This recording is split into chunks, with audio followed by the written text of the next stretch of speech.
रहे हमारे संजय मेहता जी जो पार्टी में ज्वाइन किए हैं, हम उनका आज हार्दिक अभिनंदन करते हैं। इनके साथ कई एक और साथी जेबी केसेस छोड़ करके पार्टी का दामन थापा है, हम लोगों ने उनका स्वागत किया है। खासकर विधानसभा चुनाव के बाद पार्टी पहली बार पूरे प्रदेश के सभी केंद्रीय समिति के पदाधिकारी, केंद्रीय समिति के सदस्य, सभी जिला के पदाधिकारी, सभी प्रखंड स्तर के पदाधिकारी के साथ साथ सभी अनुषंगी इकाई के केंद्रीय और जिला के पदाधिकारियों के साथ केंद्रीय अध्यक्ष संवाद स्थापित किए और चुनाव के बाद की स्थिति की समीक्षा भी की। साथ ही साथ धनबाद में विगत दिनों मधुबन थाना क्षेत्र में जो घटना हुई थी, इसका दौरा भी किए। इस दरमियान हम लोगों ने जो महसूस किया कि वर्तमान में धनबाद का इलाका एक दहशत के माहौल में है। जो जमीन मालिक है वो याचक की स्थिति में है। रैयतों को उनका हक और उनका अधिकार नहीं दिया जा रहा है। अगर कोई रैयत की वकालत कर रहा है तो उसको भी केस में फंसा दिया जा रहा है। हमारे सांसद महोदय रैयतों की आवाज़ को लेकर के बीसीसीएल के मैनेजमेंट के समक्ष बातों को रखी थी। रैयत की बात को दरकिनार करके आपराधिक तत्वों को संरक्षण देकर प्रशासन वहां पर जबरदस्ती उनके हक को लूटने का काम कर रही थी, जो वहां एक घटना के रूप में दिखाई पड़ा।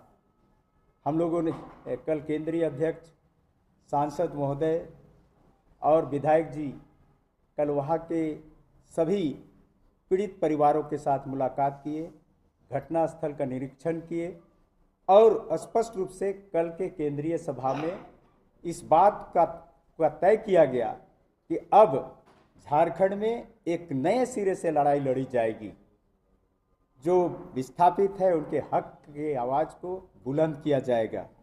पार्टी ने स्पष्ट रूप से कल केंद्रीय सभा में निर्णय लिया कि पार्टी का हम ग्राम स्तर तक विस्तार करेंगे। हर गांव की आवाज़, हर गांव में संगठन का विस्तार हम 3 महीने के अंदर ये सुनिश्चित करेंगे, उसका भी निर्णय लिया गया। पार्टी झारखंड के जनमानस के साथ, झारखंड के हितों के साथ कोई अहित हो, हम उसके खिलाफ मुखर होकर के सड़क से लेकर सदन तक एक मुख्य विपक्षी की भूमिका अदा करेंगे। पार्टी ने स्पष्ट रूप से तय किया है कि इस केंद्रीय महासभा के माध्यम से एक एक कार्यकर्ता के अंदर में हम ऊर्जा भरने का काम किए हैं और स्पष्ट करते हैं कि पार्टी झारखंड के मान, सम्मान और स्वाभिमान के साथ कभी भी समझौता नहीं करेगा। हम हर स्तर पर मुखर तरीके से हम संघर्ष करने के लिए तैयार हैं। हम निश्चित तौर पर आज हमारे बीच में संजय मेहता जी जो जेबी केसेस के अध्यक्ष रहे और हजारीबाग से चुनाव लड़े हैं, करीब 1.5 लाख से ज़्यादा मत प्राप्त किए। हम उनकी बात को भी सुनना चाहेंगे क्योंकि वो पार्टी के नेतृत्व और पार्टी के प्रति आस्था व्यक्त करते हुए पार्टी में सम्मिलित हुए हैं।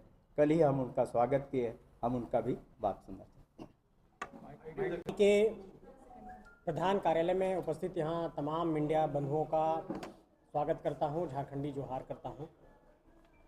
और आप सब जानते हैं कि इससे पूर्व मैं एक दूसरे संगठन में था, झारखंडी भाषा खतियान संघर्ष समिति से मेरा संबंध था और वह संगठन जब राजनीतिक दल का स्वरूप नहीं प्रदान हुआ था उसको, उसी दौरान मैंने हजारीबाग लोकसभा से चुनाव लड़ा था और लगभग 1,58,000 मत मिले थे।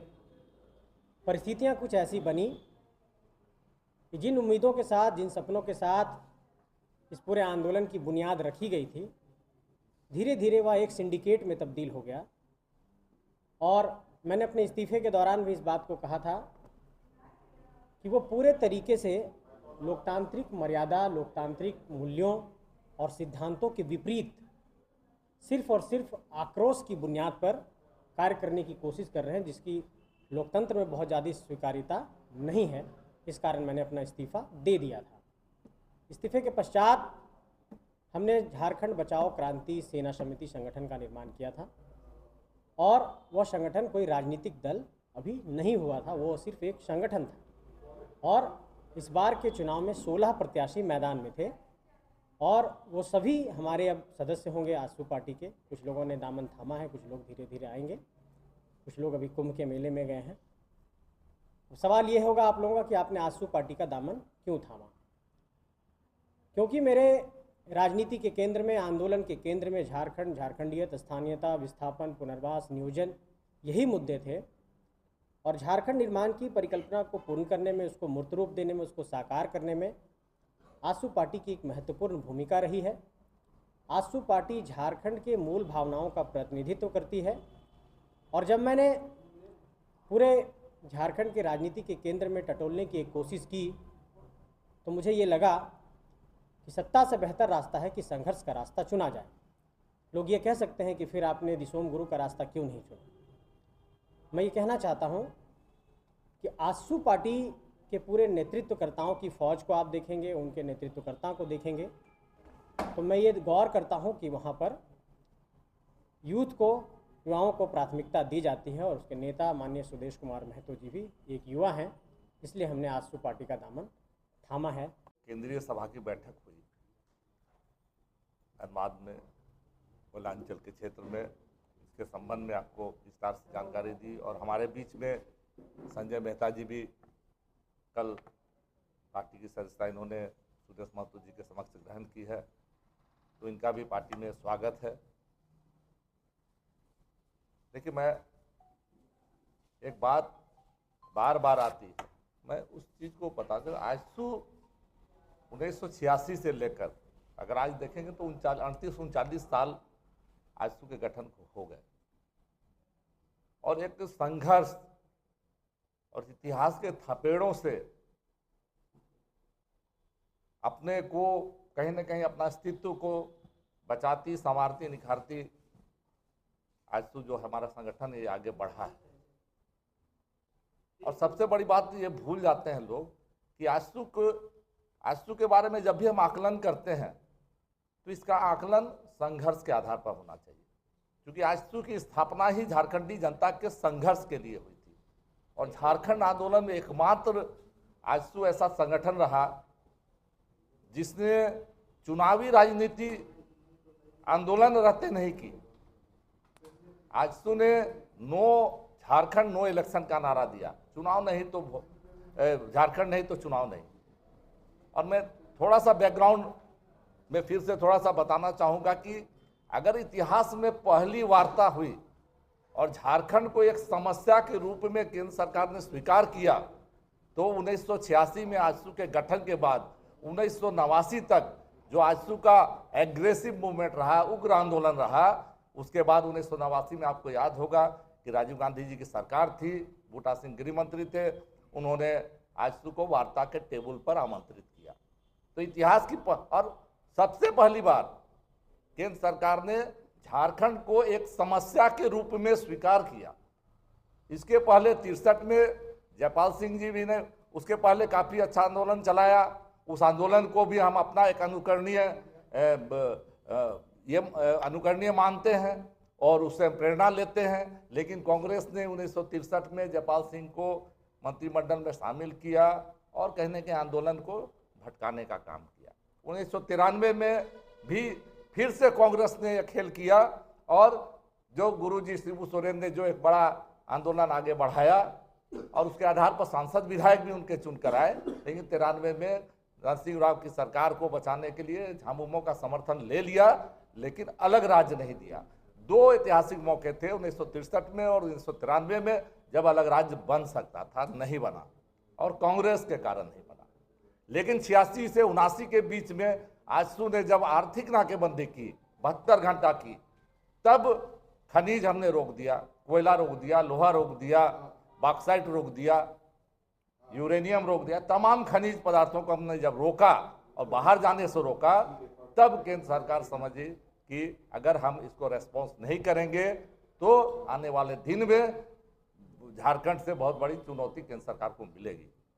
और 1989 में जब आजसू के साथ वार्ता हुई, हमने प्रपोज किया कि कुछ गुरुजी और अन्य आंदोलनकारियों को भी वार्ता के टेबल पर बुलाया जाए। इसके बाद केंद्र सरकार ने कमेटी ऑन झारखंड मैटर्स बनाई, झारखंड विषयक समिति। समस्या मानते हुए समस्या के समाधान के लिए क्या उपाय होंगे, और झारखंड विषयक समिति ने पूरे झारखंड में घूमकर आम जनता से, राजनीतिक दलों से, स्टेक होल्डर्स से बातचीत करके एक विस्तृत रिपोर्ट सरकार को दी, जो संसद के पटल पर पेश की गई, प्रस्तुत की गई, रखी गई। ये बहुत बड़ी सफलता थी आजसू के आंदोलन की। इसको कहीं ना कहीं आज के माहौल में, आज के राजनीतिक माहौल में हम इसको भूल रहे हैं। इसको हमेशा जब हम अपना इतिहास भूल जाते हैं, अपना संघर्ष भूल जाते हैं, तो भविष्य ठीक नहीं कर पाते हैं। आज झारखंड की जनता को और झारखंड में जो भी राजनीति कर रहे हैं, इस इतिहास और संघर्ष और बलिदान को याद रखने की जरूरत है। और कमेटी ऑन झारखंड मैटर्स ने 3 सुझाव दिए थे, या तो अलग राज्य बनाया जाए, या केंद्र शासित प्रदेश बनाया जाए, या ऑटोनोमस काउंसिल बनाया जाए। और उसी के आधार पर 95 में Jharkhand area autonomous council JAC का गठन हुआ, जो एक लॉलीपॉप साबित हुआ। और आजसू ने 2 वर्ष के बाद उसको पुनः रिजेक्ट किया। 1997-98 आते आते हमने जैक को रिजेक्ट कर दिया। लालू यादव जी मुख्यमंत्री थे, लालू यादव जी को हमने कहा उस समय कि ये जैक नहीं चलेगा। वो राजद के नेता थे उस समय, मुख्यमंत्री से हट गए थे मेरे ख्याल से ना। तो लालू यादव ने कहा कि झारखंड मेरी लाश पर बनेगा। ये बहुत ऐतिहासिक वक्तव्य था, जिसके खिलाफ 21 सितंबर 1998 को आजसू ने पूरे झारखंड बंद का आह्वान किया। और झारखंड बंद स्वतः स्फूर्त हमारे कार्यकर्ताओं और अन्य दलों के को भी हमने आह्वान किया। दल तो नहीं आए, लेकिन दलों के कार्यकर्ता आए, और आजसू के नेतृत्व में पूरा झारखंड बंद हुआ। और ऐसा बंद हुआ कि फिर से कहीं न कहीं केंद्र में बैठी सरकार को यह सोचने पर मजबूर होना पड़ा। उसके बाद आडवाणी जी के साथ हम लोगों के 5 लोग, मैं था, सुदेश महतो, कमल किशोर भगत, हसन अंसारी और ललित महतो, हम लोग की बातचीत हुई। और बातचीत के आधार पर रांची के हवाई अड्डा पर 13 सितंबर 1998 को 13 सितंबर 1999 को आडवाणी जी के साथ हम लोग की प्रेस कॉन्फ्रेंस हुई। प्रेस कॉन्फ्रेंस में आजसू ने अलग राज्य और इसका नाम वनांचल की बजाय झारखंड रखने के बात रखी आडवाणी जी के सामने, जिसे आडवाणी जी ने प्रेस के सामने इस बात को स्वीकार किया कि हमको झारखंड नाम से परहेज नहीं है, भारतीय जनता पार्टी को झारखंड नाम से परहेज नहीं है। और उसी आजसू और आडवाणी जी के बीच जो बातचीत हुई, उसके आधार पर केंद्र सरकार ने, अटल जी प्रधानमंत्री जब बने अगले चुनाव के बाद, और आडवाणी जी ने मिलकर अलग राज्य के संबंध में विधेयक लाने का काम किया। तो ये 3 फेज बहुत महत्वपूर्ण है। जब पहले फेज के आंदोलन के बाद कमेटी वार्ता हुई, उसके बाद कमेटी ऑन झारखंड मैटर्स बना, तीसरा फेज हुआ जब जैक बना, और चौथा फेज ये आजसू के 14 साल के संघर्ष में चौथा फेज हुआ जब अटल आडवाणी जी के साथ बातचीत के बाद केंद्र सरकार ने अलग राज्य देने की घोषणा की और इसका नाम झारखंड रखना स्वीकार किया। ये आजसू की बहुत बड़ी देन थी, एक समझौता विहीन संघर्ष आजसू ने किया। तो ये 3 फेज बहुत महत्वपूर्ण है। जब पहले फेज के आंदोलन के बाद कमेटी वार्ता हुई, उसके बाद कमेटी ऑन झारखंड मैटर्स बना, तीसरा फेज हुआ जब जैक बना, और चौथा फेज ये आजसू के 14 साल के संघर्ष में चौथा फेज हुआ जब अटल आडवाणी जी के साथ बातचीत के बाद केंद्र सरकार ने अलग राज्य देने की घोषणा की और इसका नाम झारखंड रखना स्वीकार किया। ये आजसू की बहुत बड़ी देन थी, एक समझौता विहीन संघर्ष आजसू ने किया। एक चुनावी राजनीति से हटकर हम कभी चुनावी मटेरियल बनकर नहीं आए थे, हम कभी सांसद, विधायक, मंत्री, मुख्यमंत्री मटेरियल बनकर नहीं आए थे। हम संघर्ष का मटेरियल बन के आए थे और हमारे खिलाफ शूट एट साइट की बात होती थी। जब हम आंदोलन पर उतरते थे तो बिहार सरकार शूट एट साइट की बात करती थी, मतलब हमको उग्रवादी मटेरियल बिहार सरकार मानती थी। हमको सांसद और झारखंडी जनता का आंदोलनकारी नहीं मान के उग्रवादी मटेरियल माना जाता था। तो ये और उस संघर्ष के बीच में हम लड़कर आए हैं और झारखंड बनाया है। आजसू अगर देन है तो आजसू के कार्यकर्ताओं की, तमाम शहीदों की और झारखंड की जनता का जो संघर्ष रहा है उसकी झारखंड देन है। और उसके बाद आज आजसू आपके सामने खड़ा है।